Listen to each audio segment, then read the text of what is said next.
Before the break, we were driving the new Porsche Cayenne Hybrid, a car that offers performance with better fuel consumption and is friendlier to the environment, which is all very interesting. But we had our fun in another Cayenne, the Turbo.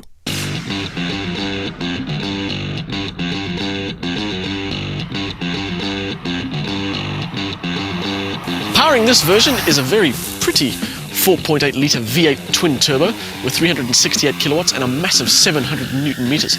0 to 100 time is 4.7 seconds, 0 to 160 is 10.5. Not bad for something that weighs just under 2.2 tons. The power is instant and smooth and vast. The sound sends a chill up your spine. And the speed at which things approach you makes your eyes water. It's a piece of art, this engine, and amazingly, this current V8 drinks less petrol than the old V6. The first thing that you notice is that the ride setup is harder than you'd expect. It's got 3 different modes, which are basically hard, harder, and hardest, but that gives you more of a feel of what's going on the road. And in a Porsche, even a big one, that's exactly what you want. Steering response and handling is very sharp for something carrying this much weight, although our test car was fitted with a boatload of optional technological wizardry. Things like dynamic chassis assist, which is basically a self-leveling function of the air suspension. Then we had Porsche Torque Vectoring Plus, which helps cornering by braking the inside wheel on the rear axle and feeding power to the opposite wheel. But for those times when you have a racetrack available to you and you feel like switching off all the gizmos, shredding the tires and finding out how much fun the Cayenne really is,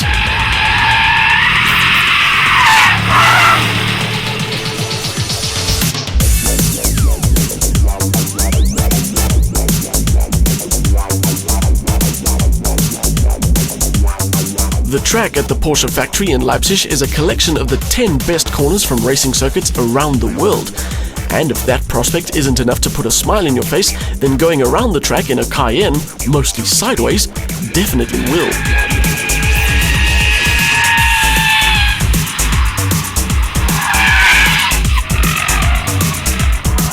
Another thing Porsche have done to try and improve efficiency is fit an 8-speed gearbox. Now, to me, that's 2 gears too many, especially in a car with sporting pretensions. In manual mode, it is slightly irritating to use because you've got to deal with Porsche's ridiculous push-pull gear select system as opposed to the normal left-right. And when you're gearing down, you always kind of have to drop one more gear than you expect. Leave it in automatic and it's just fantastic. It's smooth, it's responsive, and it is very, very quick. It'll even drop 6 gears in one go to make sure you have the power that you want when you put your foot down. The Tiptronic box in auto mode combines with that brilliant V8 and super enhanced chassis to provide a drive that's as good when you're on the limit as it is when you're on the dirt. I'm always a bit skeptical when manufacturers use their own off-road track to show off their 4x4 ability, but the mud pit at the Porsche factory is no playground.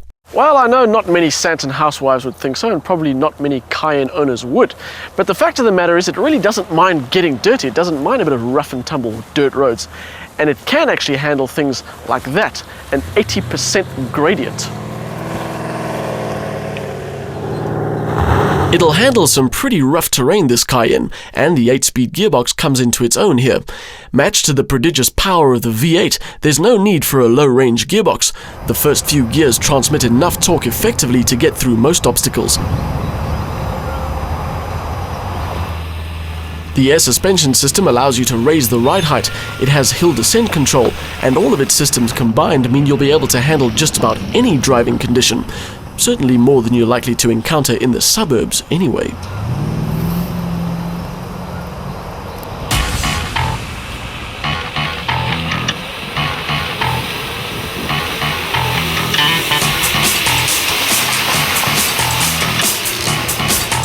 And now all those Santon housewives are going, "Oh my God, look how dirty that Cayenne is, it's disgusting."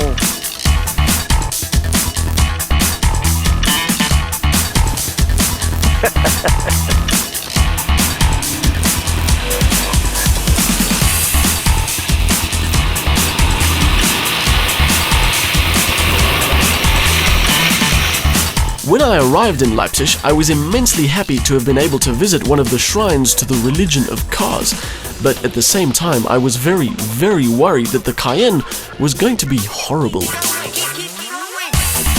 When it comes down to it, the Cayenne isn't disappointing like I thought it would be. In fact, the power and the technology are so impressive and it handles so well that I think of Porsche's engineers as magicians rather than just mere engineers. I mean, they've designed and built a car within parameters set by people who know little and care less about the real joy of a proper performance machine. And yet, it's still so satisfying to drive. When you take your place behind the wheel of the new Cayenne Turbo, you'll find that whether you drive it fast, whether you drive it slow, whether you drive it to the office, or whether you drive it to Alaska, you will know that this is the sublime product of the legendary car makers. No doubt the Cayenne detractors are still going to say this car's a bit pointless because none of their owners are actually going to ever take them off-road. But as a loyal Porsche employee said to me last night, the 911 is designed for the track, and how many of their owners do you see on a racing circuit? Say what you like about the Cayenne, but this new version is better looking, more efficient, and it's the best SUV of the lot.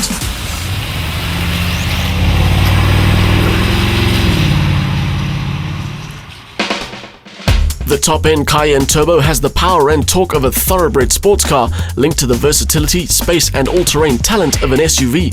And yes, it goes like a sports car too. Add the much improved styling, and the result is one of the most desirable all-rounders on 4 wheels. That 8-speed gearbox seems to be too much of a good thing though.